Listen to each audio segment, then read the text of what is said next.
विश्व के मानचित्र पर साइबर सिटी के रूप में अपनी पहचान बना चुका गुरुग्राम अब साइबर अपराधियों के लिए एसगाह बनता जा रहा है। साइबर ठग इस कदर सक्रिय हो गए हैं कि वह जब चाहे लोगों को चूना लगा सकते हैं।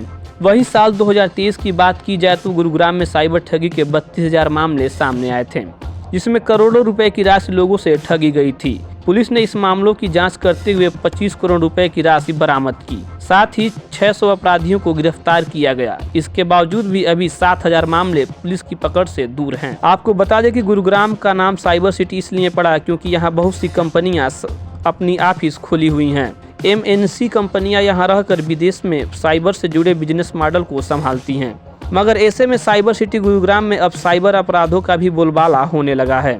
प्रति व्यक्ति अगर बात की जाए तो हजारों रुपए की औसतन ठगी आए दिन होती है, जिसके लिए ठग सीधे तौर पर फर्जी लिंक का इस्तेमाल करते हैं और जो भी व्यक्ति उसके क्लिक करता है वो ठगी का शिकार हो जाता है। इसे लेकर DCP का क्या कुछ कहना है, आपको सुनाते हैं। देखिए, गुरुग्राम साइबर पुलिस सदैव तत्पर रहती है कि साइबर अपराधी अपने मंसूबों में कामयाब ना हो पाएं और हम ज़्यादा से ज़्यादा लोगों को साइबर अपराध से बचने के तौर तरीके समझा पाएँ।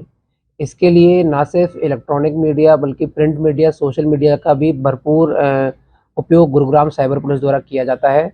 कुछ आंकड़े आपको मैं बताऊं तो लगभग 32,000 साइबर से संबंधित कंप्लेंट हमें वर्ष 2023 में प्राप्त हुई थी और गुरुग्राम पुलिस के तत्पर प्रयासों द्वारा 25 करोड़ से अधिक रुपयों को जो ठगी के पैसे थे वो लोगों को वापस दिलवाए गए हैं। और जहाँ तक बात है लोगों को अवेयर करने की, तो हर हफ्ते मंगलवार और शनिवार पैदल गश्त हमारे कर्मचारियों द्वारा की जाती है, जिसमें स्कूल, कॉलेज, मार्केट इत्यादि जगहों पे जाके लोगों को साइबर अपराध से बचने के तौर तरीके बताए जाते हैं। 1930 जो नेशनल साइबर क्राइम हेल्पलाइन है उस पर कॉल करने के लिए प्रेरित किया जाता है।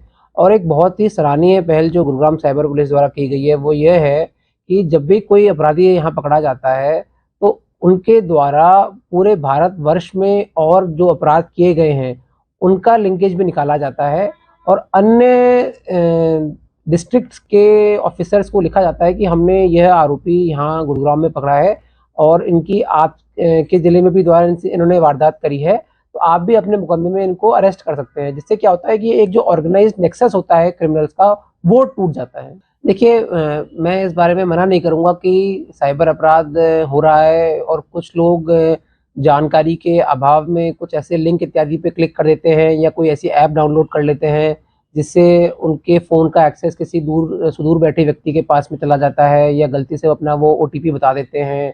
इस तरह की घटनाएं मैं मना नहीं करता कि नहीं हो रही हैं, पर जो फीडबैक के संबंध में आपने बात कही, हम बहुत ही गहनता से हर एक व्यक्ति जिसने अपनी कंप्लेंट चाहे लिखित में करी हो चाहे सिर्फ 1930 पे कॉल करा हो, उसको हमेशा वापस से फ़ोन कर पूछा जाता है कि भाई आपने कंप्लेंट करी थी, क्या आप पुलिस कार्रवाई से संतुष्ट हैं या नहीं है, और उसकी रिकॉर्डिंग मेरे द्वारा स्वयं सुनी जाती है।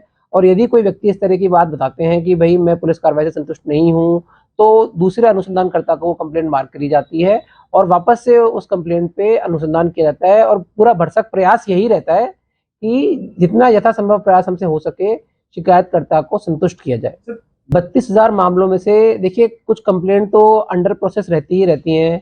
लगभग 2023 में 25,000 मामलों को हमने जो 2023 में ही आए थे उनको हमने रिजॉल्व कर लिया था और कुछ मामले ऐसे थे जो अनुसंधानहीन चलते हुए 31 दिसंबर 2023 को अनुसंधानहीन थे। इसमें से कुछ मामले उसके बाद डिस्पोज हो गए हैं और क्योंकि नई कंप्लेंट्स आती रहती हैं तो ये ऑनगोइंग प्रोसेस है, पर हमारा प्रयास यही रहता है कि ज़्यादा से ज़्यादा कंप्लेंट्स को कम से कम समय में हम डिस्पोज कर पाएँ।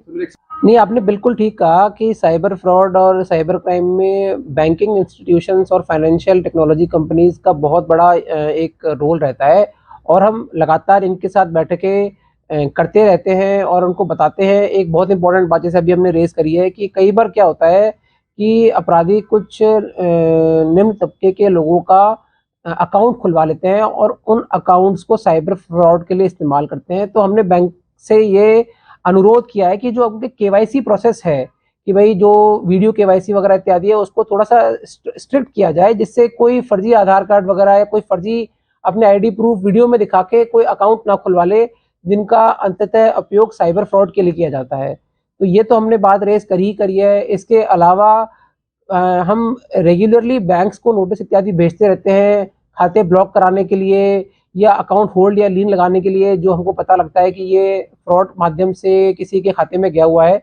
और यदि फिर भी अगर किसी बैंक के द्वारा उसमें बताने के बावजूद भी, समय निकलने के बावजूद भी कार्रवाई नहीं करी जाती है, तो उसको हम सोशल मीडिया के माध्यम से भी और आधिकारिक पत्राचार के माध्यम से भी उस पर्टिकुलर बैंक के उच्च अधिकारियों के इसको नोटिस में लाते हैं, ताकि उनको इस बारे में पता चले और बाकी सारे बैंक भी इस संबंध में ज़्यादा से ज़्यादा सजग रहें। बता दें कि ठग फेसबुक पर नौकरी दिलवाने की एड व इश्तेहार डालते थे और जब कोई व्यक्ति नौकरी के नाम पर उनसे संपर्क करता था तो उन्हें नौकरी दिलाने से पहले उन लोगों के दस्तावेज लेकर बैंक में खाते खुलवाते थे। साथ ही उन बैंक खातों का एक्सेस व सभी दस्तावेज अपने पास रख लेते थे। इस तरह से ठगी की घटना को अंजाम दिया जाता था। फिलहाल लोगों को इन ठगों से सावधान रहने की जरूरत है। दैनिक सवेरा के लिए गुरुग्राम से अनुज पंचाल की रिपोर्ट।